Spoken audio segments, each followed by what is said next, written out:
What's up, geeks and gamers? My name is Drementfh, and welcome to Thorium Gaming, and we're back with Nightly Valor, our attempts to bring the Light of the Lady of the Lake to the entirety of the Old World. Still amazed I can say that, and I can't say normal sentences. Anyway, over the last little bit, we've been invading Athel and putting the finicky Azrae in their place. We've got Durthu pinned down at Val's Anvil, though he has a significant garrison, and Durthu himself is no slouch. I mean, he's a level 12 legendary lord, and he's got most of his points in his combat skills. And he's got the Sword of Daith.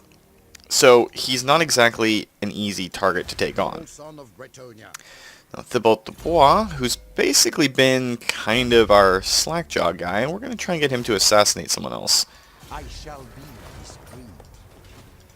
Then we have Furix down here in the south.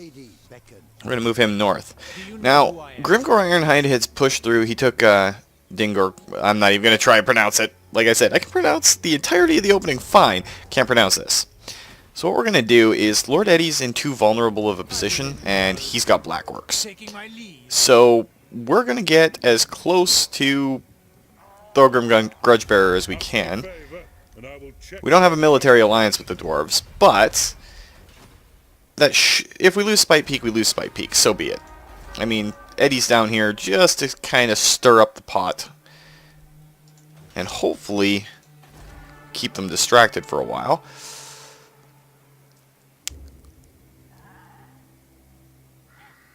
That'll give us another drop in recruitment cost for our peasants. Hard to say. In the south, we do have Yogi, our new lord, getting ready to do some cool stuff, but don't really have the funds to have him do anything too major just yet. And Lord Aitadon, you've pretty much got all your troops back in shape, so we're going to get you to go over towards this shipwreck, or fell cargo as it may be. Let's see what we can get you to do there. And pretty soon, a couple of turns, we'll have both the Abbey and the tournament grounds, which will help out our funds a fair bit. The Waterfall Palace, we can actually upgrade to a clothier and see how that works out. I would be tempted to just attack Durthu right now, but let's see if we can get away with one more turn of Val's Anvil being under siege. If they don't come out at us, then we may be able to starve them out a little bit, which would definitely help. It does give them a chance to bring in other reinforcements from the south, but those three army stacks haven't really moved.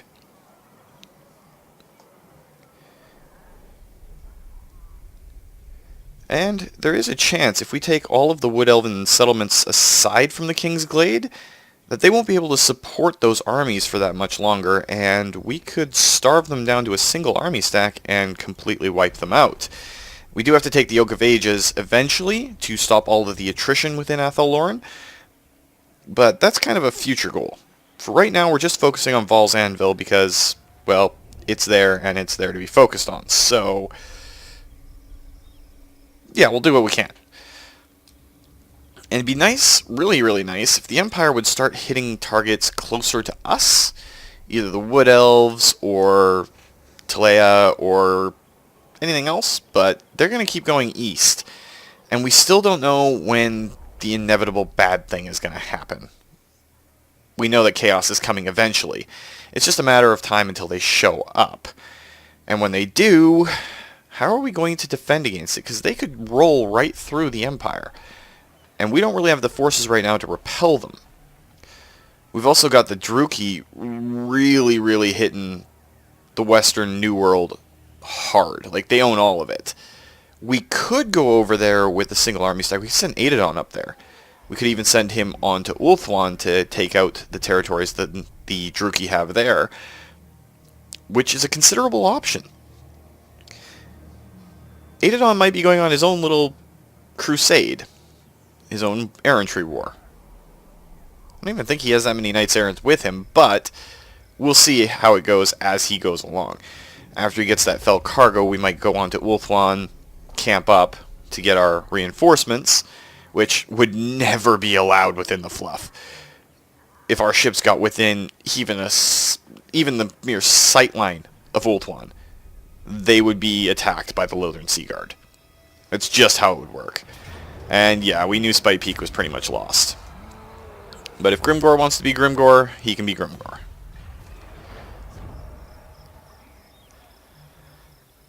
We'll let the Empire fight with the Greenskins over there. Even though we're technically stronger than the Greenskins by a fair amount. Just that one army stack is way more than Lord Eddie could handle. So, we'll finagle around. But anyway, as I was getting to, the High Elves do not let anyone get within range of Ulthuan's shores. The Lothern Sea Guard were originally designed as a shipboard force, using spears and bows, and the famed hawk ships and eagle ships, to basically keep everybody away from Ulthuan. This is Bretonnia. I am its king. Oh, you want a peace treaty? You know what? I'm actually open to that. It would allow us to pull our forces back, regroup, and push out. It would allow us to go west. So Durthu's going to abandon Val's Anvil. I know we kind of wanted to push through and take them on, but if we can get a good, really solid army stack here, something that's got a fair number of knights, both of the realm and errant, we can send it up to the Druchii lands and start claiming them too. But when chaos comes, that leaves us open to invasion there. Bretonnia is one of the few nations within this that doesn't get really hit hard by the chaos invasions. They spawn north and south of Ulthuan, and then of course in the northeast, but none of them really go after Bretonnia. So there is a major advantage there. That said, we're not going to pull all our forces back because the Wood Elves are capricious, spiteful, pointy-eared bastards who can't really be trusted. But we'll take the peace accord right now and try to build up our treasury and everything else by going out and fighting for it. Alright, so we have another one of our inherited lords ready for battle. Protector of the realm. Alright, Phoenix, we'll get you out of the forest. And Grimaldus, you can go too. Shifroy, what we're going to do is get you next to the Waterfall Palace, and then we'll encamp you on your next turn. My strength and wisdom are yours. But you two are going to go back out and have some fun. Alright, so Lord Aitadon, let's go after this fell cargo, and you have a fair number of knights. So let's sail to this lost convoy wreck. That's actually not a bad thing to fight. It's fairly easy, so let's go in and fight this out. Guaranteed to fight this round, so why not?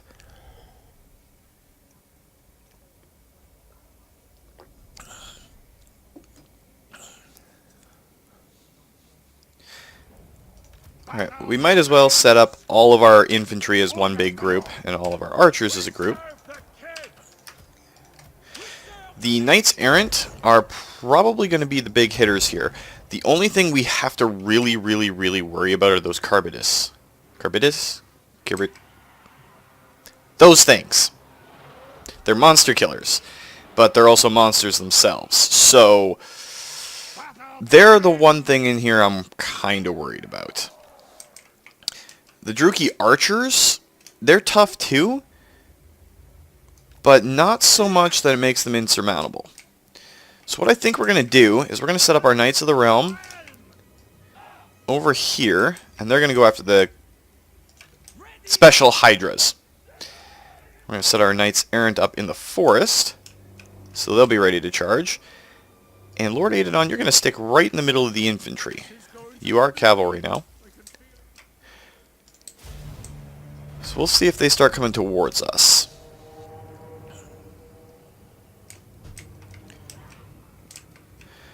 I don't want to charge their spearmen directly with our cavalry. That would be kind of silly.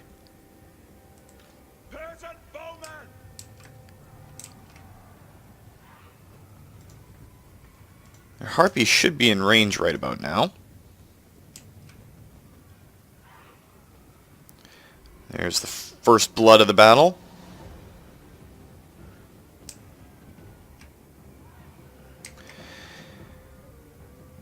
So one of the Carbitus is going off to this side. I should have split up the Knights of the Realm. There's Dark Shards, Dread Spears. Where are those Dread Spears? Right there. Right there. That's 2 units. I'll send our Pullman after their Dread Spears. Then the other unit can go after that Carbitus. Our Knights of the Realm, we're going to swing around this side. Our Swordsmen, we're going to try and charge you forward into there. It's going to end up as a mess no matter what we do. But I want as many of our troops in the combat as we can get. Send our Knights Errant over there. Now, where is their Sorceress? I'm doubting that she'd be up front. But I can't see her anywhere in there. So instead, what we're going to do is we're going to target those Harpies with all of our archers. And send the Grail Relic in the center.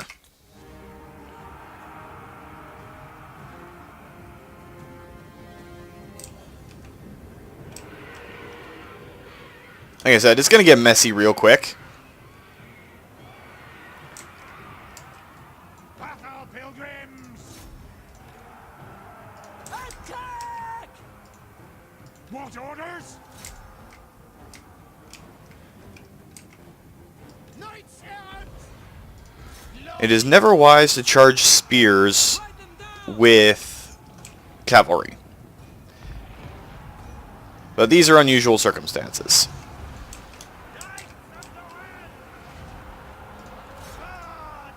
Where is that other Carbitus? There it is. And there's the Sorceress herself. So Aitadon, go get her. Knights errant! Slay them! And just like that, those Dark Shards are in trouble. Our Knights of the Realm are charging into them. Isn't that just a beautiful sight? I love the fact that they detailed a lot of the lesser nobles into the game. I mean, that's a Paravon shield, but it looks like it's from Baston with the colors, but it is a Paravoni shield. Board low. It's just really nice to see. That's all I'm saying. Then again, I'm hugely into the fluff of the game and the universe, so no surprise that I actually enjoy all of the little details they put in. Creative Assembly did pretty well on the models, all things considered. Knights Errant, their helmets are, don't want to say underwhelming, but they are less impressive, which is good. Look at that Carbitus, it's actually pretty gross looking. Love that. It would be nice to see the knights switch from lances to swords, because you only ever used your lances on the turn of the charge before. But I guess they can't model that in. It'd be a lot to animate, dropping the lance, unsheathing the sword, and then drawing a lance from on your back or something. They did it with the infantry though, so I don't get why they couldn't do it with the knights. Like, just have the knight put his lance on his back and pull a sword? Because that would actually be consistent with how both the tabletop and classical knights fought. And I was so busy looking at the models and talking, I forgot to realize that we were winning. So that's that battle down. Way to go, guys. We'll have to rest up on Ulthuan and reinforce you. Wow, we killed a lot of Druki there. But you should get used to it, Aitadon, because we're probably going to send you up to fight more Druki. So it's a good thing that you're good at killing them. Of course, we'll execute the captives, because we don't want them to be alive. And there's 8,000 coins. We're going to get you to come ashore and go after Torres Share, I think. Now that you're on shore, we can get you your level. Let's get you the Virtue of Empathy. Increase your leadership aura. Should be great. And Lady Ryan has leveled up again. Now she's got everything down there, so we're just going to grab her to the next point in Wind Blast. The nation calls. And Lady Di has leveled up too. So we can start getting her Comet of Cassandora. Blessings of the lady be And you two will move out on our turn. precedes me. Paladin of Breton. But we're still going to keep trying to assassinate None shall see me. all of their heroes. Because that makes a lot of sense. Alright, so for Corone, we could upgrade, but that would only give us access to Grail Guardians. But, thing is they're the anti-infantry version of the Grail Knights. And once our guys start getting the Grail Vow, Grail Knights and Grail Guardians will replace all Knights of the Realm and all questing Knights. The only things that'll be special outside of them after that will be things like the Royal Hippogriff Knights, which are bloody fantastic. But if we upgrade our stables, that'll give us access to Grail Knights. And Grail Knights, while they're anti-large, so anti-cavalry, man, do they hit hard. And Grimaldus is already situated to get them. So, yeah, we want to be able to get Grail Knights. They're Knights of the Realm on steroids, and the Grail Guardians are questing Knights slash Knights of the Errant on steroids. So we definitely want them. And Aitadon, let's check out what Torashare has for it. It's not a very large garrison. Are you maxed out? You are maxed out. So once you've recovered a little bit, we're going to send you after Torashare, and then we'll actually have a foothold on Ulthuan. That does hurt our ally a little bit, but it'll give us a base to expand out to the west. Twisted Glade's probably in clawed furry little hands too. Now, did we deal with... We did not deal with Lord Eddie this turn.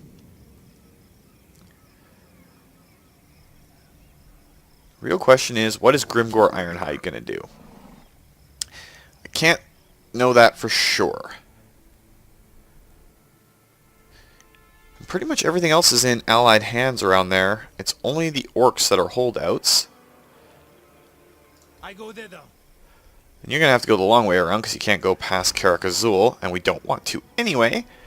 But we could go after Black Iron Mine. We'll see what the dwarves end up doing. I am the High King. Even though they outstrength us by a fair bit. It's kind of a waste having the king there. I mean, he's got the best army we've got. What is our reputation with Talea like?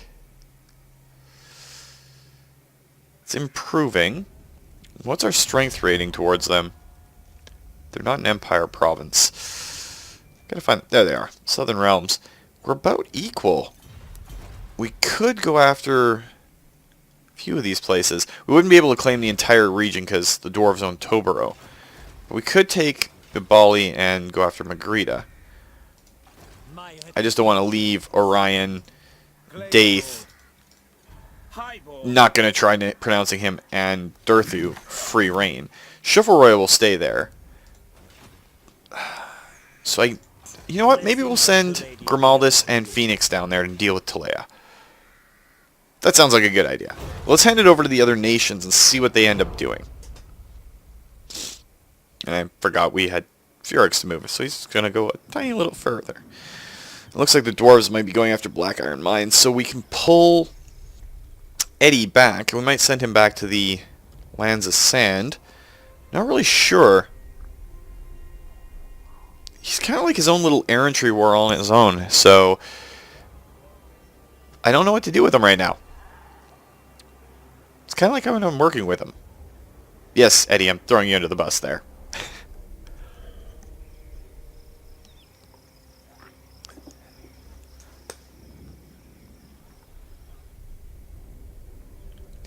They have so many great swords. It's kind of intimidating. They are our allies, thankfully, but that's a lot of great swords. That's his Reich Marshal. a lot of his heroes and lords are warrior priests. That's, well, warrior priests and archlectors. I wonder why that is. Captains are generally a lot stronger for the Empire as far as I remembered. I'd rather have a wizard lord myself, but I'm weird when it comes to the Empire. Usually my generals are backed up by at least one fire mage. Because fire is awesome, and fire mages are awesome.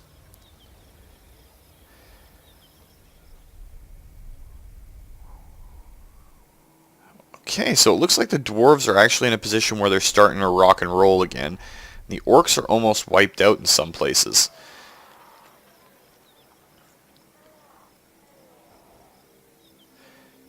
We could have Eddie go to war with Kimry. Be fun to fight the Tomb Kings. They're a little different than the other two undead factions. I mean, the pirate coasts are incredibly different from the vampire counts, even though they're still vampires. It's hard to explain. But the Tomb Kings, their units are so expendable, but their monsters and their special cavalry and stuff, they're so devastating. But their infantry sucks. And they are under the same sort of thing as the vampire counts and the vampire coast. You take out their leaders and their stuff starts to crumble because there's no necromantic magic holding them together. Oh, the dwarves declared war on the wood elves. Oh, the wood elves declared war on the dwarves. That was silly. Because now you're drawing forces away. And if we wait long enough, we can just storm in and start kicking major butt in Athel-Loren. Chivalry might get reinforced. Now, where is that army going? Norse raiders, just like the Vikings, only chaos corrupted. Okay, so they're not like Vikings at all. Vikings worshipped Odin and Thor and Freyr and Freya and Loki. Okay, we don't talk about Loki.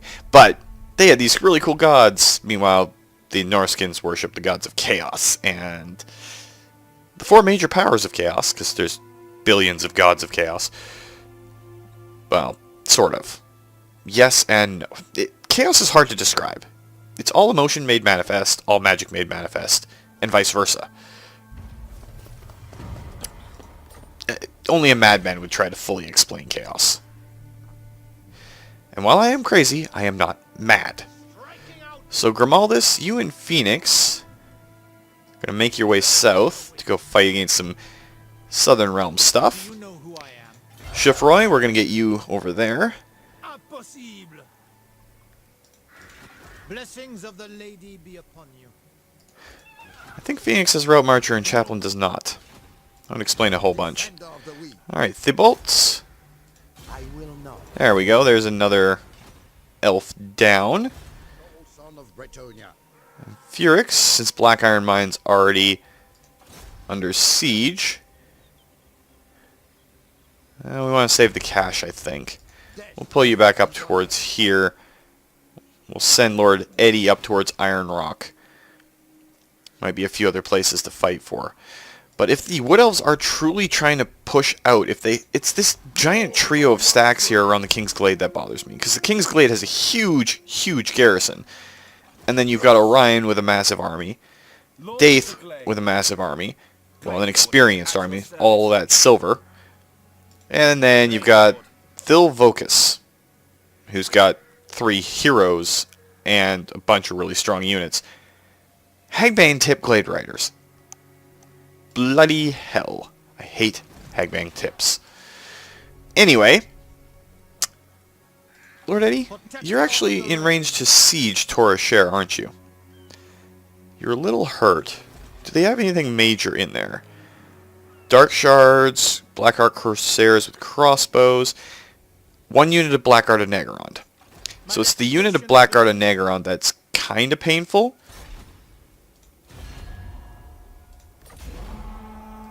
That'll put us to war with Clan Rictus too. But if you can siege Torashare, If they saunter out to meet you, we win automatically. If we go into the siege, we can just wait them out. So that'll be good. And we'll have more leadership and charge for our knights on the next turn. What I think we should do, though, given that we have a little bit of peacetime with the Wood Elves, at least for now, is Muffin, since you are one of our heroes, Lady, the good damsel down there, we're going to send you back up towards Corone, just in case the Norskins or the Druki decide to pay us a visit. And Dame Yelena, let's get you closer to the king. And we have room for 5 more units of infantry. So since you've got a bunch of peasant mobs, let's give you 2 units of fire archers. I was going to give you 3, but we didn't have the cash for it, which is fine. We're still trying to figure certain things out. So we'll see if Torashare ends up sauntering out. If they do, well, Lord Eddie can deal with them.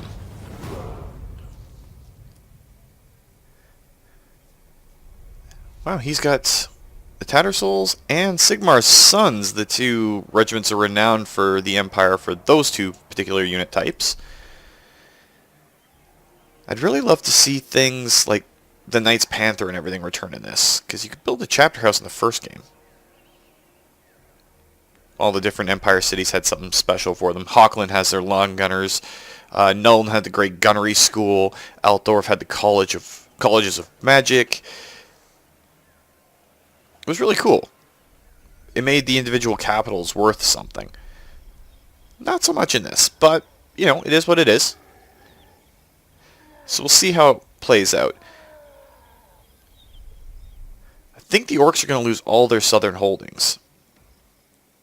And I'm pretty sure this is all Clan Morse? Yeah, Morse. I think it's Morse. Skaven. Because that's where they start, and we didn't see them get wiped out.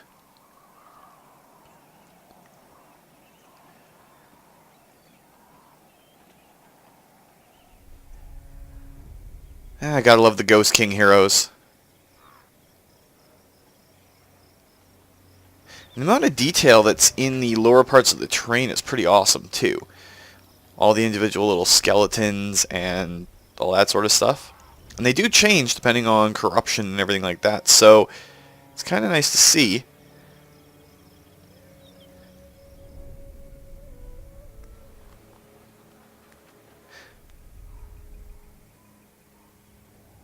Kind of curious as to what the orcs and goblins are hoping to do with this many heroes up. I mean, they can't really afford them.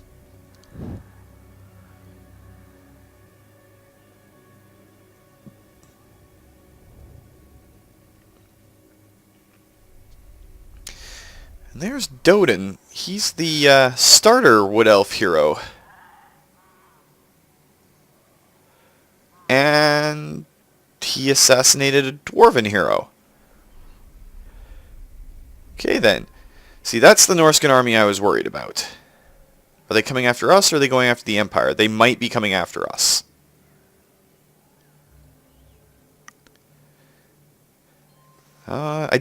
Negaron's coming up, so we'll see if we end up fighting them. They do outstrength us. And that's Malekith. Oh, dearie me. Yeah, we're going to be falling back from this one.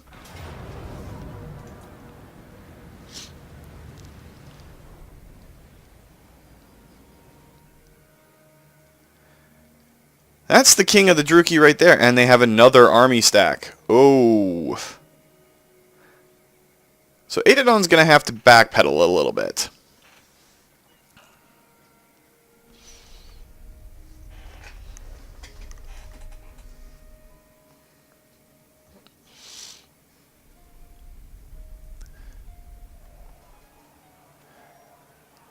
I kind of wish that Kislev did get their special units and everything was a full playable faction.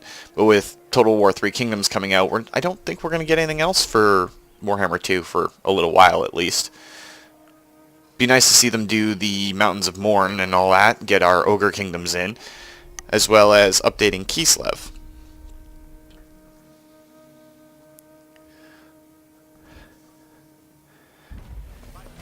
Alright, well with that research done and everything, that's probably going to do it for this week, guys. So if you liked the video, please consider hitting that like button. If you'd like to join up with the 232 and pop up in this or other Let's Plays, just hit that subscribe button and make sure you turn your notifications on so you don't miss when a new video goes out. And remember guys, life is a game, so play to win. And until next time, take care.